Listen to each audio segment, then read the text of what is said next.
A grizzled Kerr veteran sat nursing a drink at a space station bar, his mandibles clicking with agitation. A young journalist leaned forward, her antenna twitching with interest. She wanted to know why his people lost the war. "We never stood a chance against those psychotic primates," the veteran said. "You think you understand violence? You don't know anything," the journalist began. "Surely the Empire's military superiority," the veteran laughed harshly. "Let me explain something about humans and fighting. While we were perfecting plasma weapons and energy shields, they were finding creative ways to kill each other with sharpened metal and refined explosives." "But that's so primitive," the journalist protested. "Primitive." He slammed his drink down. "During our first engagement, we deployed perfect battle formations. You know what they did? They threw rocks at us. Not just rocks, tungsten rods dropped from orbit. Do you have any idea what happens when you drop a metal pole from space? They called it rods from God, pure kinetic energy. Just death from above." The journalist's antenna drooped. "Surely your superior numbers—" "We had them outnumbered 10-1, the veteran said. "But humans are really good at fighting outnumbered. They've got this whole culture built around it. While we developed combat strategies based on pure logic, they were playing video games that simulated battle in complex ways. By the time we met them, their civilians had spent more time thinking about tactical scenarios than our military strategists." "That's just simulation," the journalist argued. "Every human child grows up playing. War games, capture the flag, paintball, laser tag. They turn combat into entertainment. But the scariest part is their creativity. During the Battle of Imus Centauri, we had their fleet cornered with superior numbers and firepower. They intentionally detonated their own antimatter reactor to create a massive electromagnetic pulse, fried both fleets. Then, while everything was dead in space, they launched boarding parties using primitive chemical rockets." The veteran shuddered. "They cut through our hull with thermal lances, literally just really hot metal. And they were singing while they did it. Some ancient war song about parachutes failing. What kind of species sings about their troops dying horribly? But surely their technology, that's where everyone gets it wrong," the veteran interrupted. "Humans don't view technology the way we do. To them, it's just a tool. They'll use plasma rifles alongside ballistic weapons, quantum computers alongside mechanical systems. Whatever works. They've got this saying, 'There's more than one way to skin a cat.' Their entire approach is about problem solving." He gestured widely. Their ships weren't elegant. They were brutal, over-engineered monsters designed to take a beating. They didn't even bother with proper shields on smaller vessels, just layers and layers of armor. And their weapons? They brought everything. Energy weapons, projectile weapons, kinetic kill vehicles, chemical weapons, biological weapons. They even weaponized information, mimetic warfare, psychological operations. They didn't just want to defeat us militarily. They wanted to break our will to fight. "That's ridiculous," the journalist said. Of course it was. But humans don't care about ridiculous. They care about effective. If something works, they use it, no matter how strange. The veteran drained his glass. "But you want to know the real reason we lost? The absolute fundamental reason? Because they enjoy it. Not the killing, well, some of them do, and those ones are terrifying. But the challenge. The problem solving. The strategy.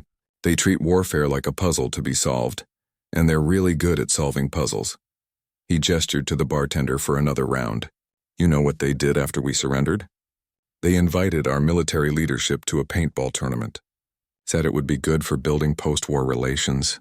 There we were, the highest-ranking survivors of our military, getting shot at with colored balls by laughing humans." "That's disturbing," the journalist said. "It gets worse. Their civilian population was building model replicas of our ships for entertainment, creating simulated battles in video games, writing stories about different ways the war could have gone.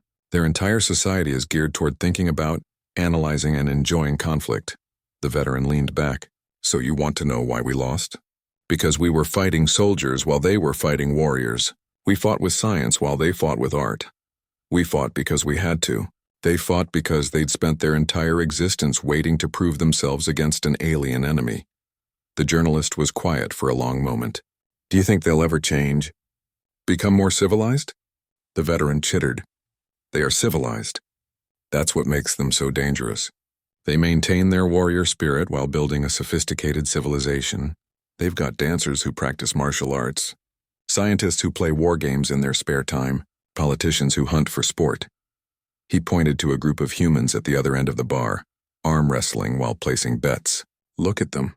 Just having fun, but I've seen what happens when you push them too far. When you threaten their worlds, their people, their way of life, they stop being civilized real quick. The veteran stood up, mandibles clicking softly. Remember this. Every piece of primitive technology they keep around is because they found a use for it that our advanced civilization never considered. Their backward military traditions have been honed by millennia of constant warfare, and their uncivilized love of competition is what drives them to constantly innovate. If you ever find yourself in a fight with a human, surrender immediately, because if you don't, they'll figure out how to use your weapons against you, and they'll probably be humming a cheerful tune while they do it. With that, he left, leaving the journalist to contemplate a species that had turned warfare into an art form. The humans at the end of the bar were singing about a grand old duke. The journalist decided she didn't want to know the rest of the lyrics. One of the humans from the singing group approached her. He was wearing a formal military uniform with colorful ribbons and medals. Couldn't help but overhear, he said casually, ordering a whiskey. Your friend got some things right, but he missed the best parts. Best parts? The journalist asked. The human grinned, and she noted with alarm that humans showed teeth when expressing joy. Your veteran friend only saw us during wartime. That's like watching the finale of a performance without seeing any rehearsals. Did you fight in the war? She asked. Nah, I was just a kid. But we all study it now. It's required learning. How not to start an interstellar war 101. Though honestly, it should be called How to End One Really Quickly if someone else starts it. He gestured to the stars visible through the viewport. Most species see resources, territory, strategic positions. Humans see every science fiction story we've ever written, every space battle we've ever imagined, every heroic last stand we've ever dreamed up. His expression grew serious. But here's the real kicker, the thing that truly makes us dangerous. We don't actually want to fight.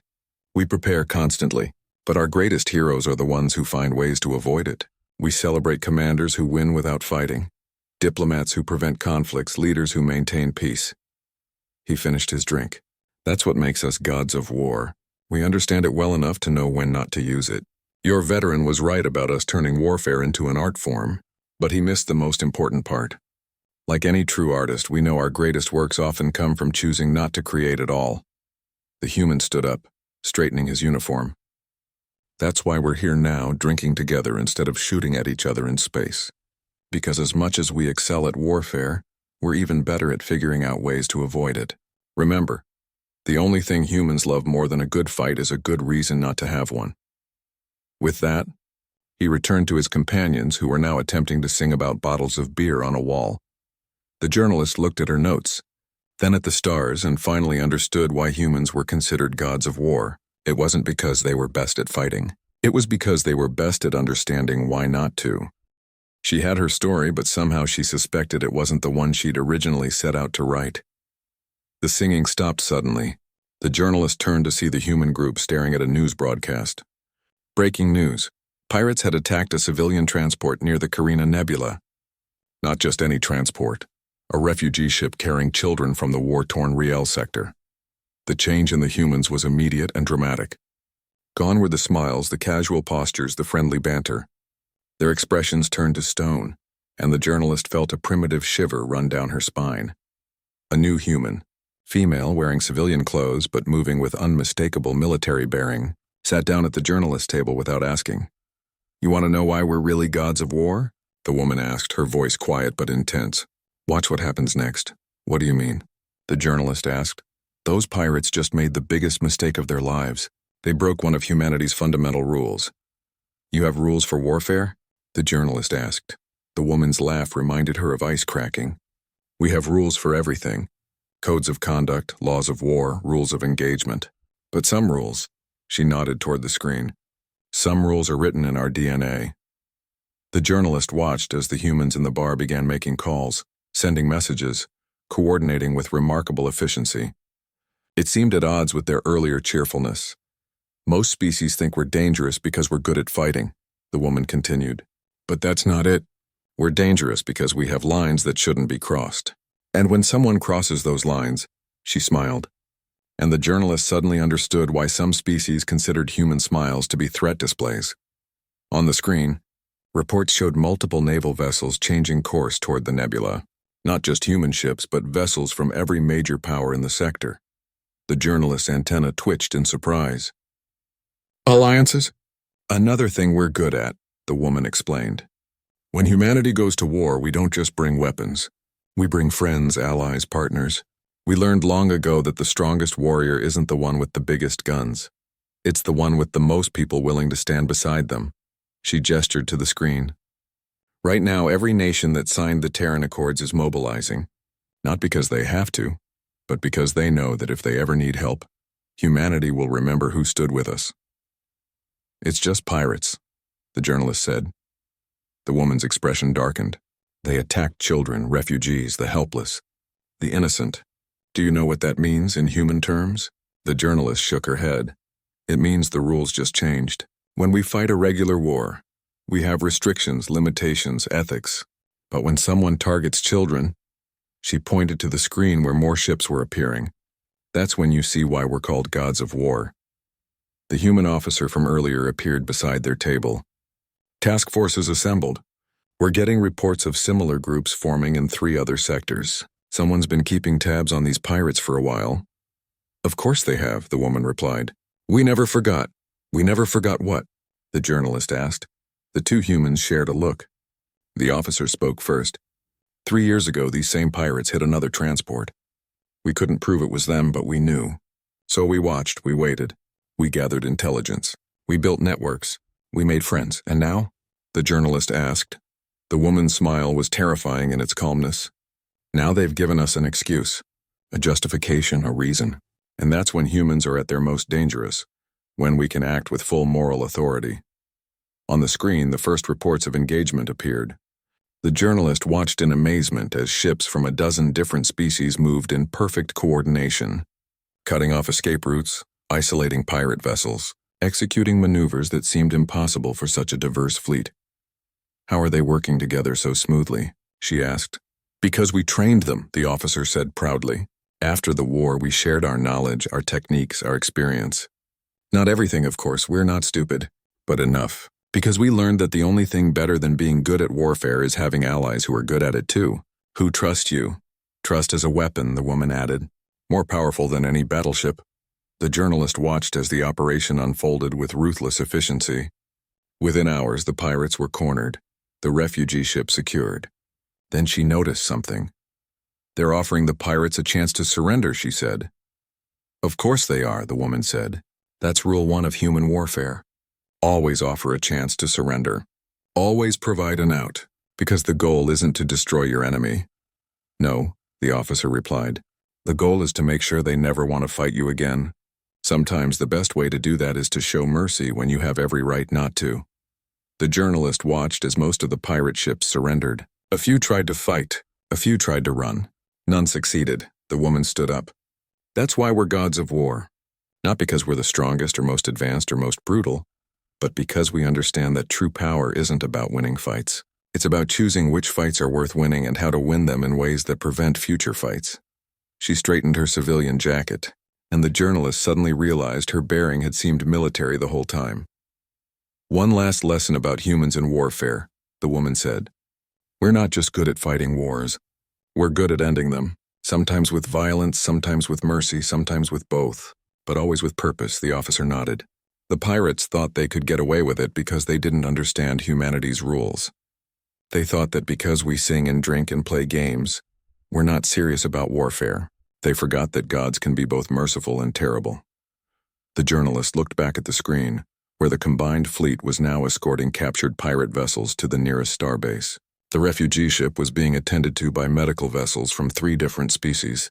Humanity had once again demonstrated why they were gods of war, not through superior technology or greater numbers or better tactics, but through something far more powerful, the ability to unite others in a common cause, to fight with fury and restraint, and to turn potential enemies into lasting allies. The humans in the bar had resumed their singing, but this time it was different. This time they sang something older, deeper, more meaningful, a song about amazing grace and how sweet the sound. The journalist had heard humans sing several times that night, but this was the first time she understood why. Sometimes even gods need to remind themselves of mercy. The pirate incident had drawn quite a crowd to the station's bar. The journalist noticed a group of younger aliens, students by their markings, gathering around an elderly human wearing what appeared to be a ceremonial uniform. Unlike the active military personnel, his uniform was adorned with aged medals and weathered insignia that spoke of conflicts long past. "Is it true?" one student asked. "About the great memorial?" The old human's eyes crinkled at the corners. "You're wondering about how we remember our wars?" The journalist found herself drifting closer, datapad at the ready. This was an aspect of human warfare she hadn't considered, how they preserved their military history. "On Earth," the veteran began, "there's a wall. A simple thing, really. Black stone polished to a mirror finish. On it are names. Just names. Tens of thousands of them. People go there to touch the names, to make rubbings on paper, to leave flowers, medals, and letters. But why remember the dead this way?" a young sentinel asked. "Because every name has a story," the old human replied. "Every single one. We don't just remember our victories. We remember our losses, our sacrifices, our mistakes. That's another thing that makes us different." The admiral from earlier appeared silently, taking a seat nearby. The old veteran nodded to her before continuing. "Most species build monuments to their victories, statues of great generals, memorials to decisive battles. We do that too, but—" he paused, taking a sip. "We also build monuments to our failures, to our losses, to the cost of war itself." "Why remember defeat?" another student asked. "Because that's how you learn," the admiral interjected. "That's how you make sure it doesn't happen again. Every name on that wall is a lesson written in blood." The old veteran nodded. "We have a saying, those who cannot remember the past are condemned to repeat it. But for humans, remembering isn't just about facts and figures. It's about stories, emotions, connections." He pulled something from his pocket, a small metal object on a chain. "This belonged to my grandfather. He fought in what we call World War II, just one of millions. When I was a kid, he didn't tell me about the victories. He told me about the friends he lost, the horrors he saw, the cost of war. That seems counterproductive," and one student observed. "Wouldn't that discourage warriors?" The admiral laughed softly. "You'd think so, wouldn't you? But it has the opposite effect. Because when humans go to war, we don't just carry weapons. We carry memories, stories, lessons learned in blood and fire. Every human warrior carries the weight of those who came before. Not just their victories, but their sacrifices, their losses, their pain. It makes us better warriors because it makes us understand the cost of warfare." The journalist's antenna twitched with interest. "Is that why humans seem to approach warfare differently than other species?" "Partly," the admiral said. "Most species view war as a means to an end, a tool, a necessity. We view it as a story that's still being written. Every battle, every conflict, every war is a chapter in a book that began when the first human picked up a rock to defend their tribe. We're still writing it, still adding chapters, still learning, still remembering." The veteran added, "Still teaching."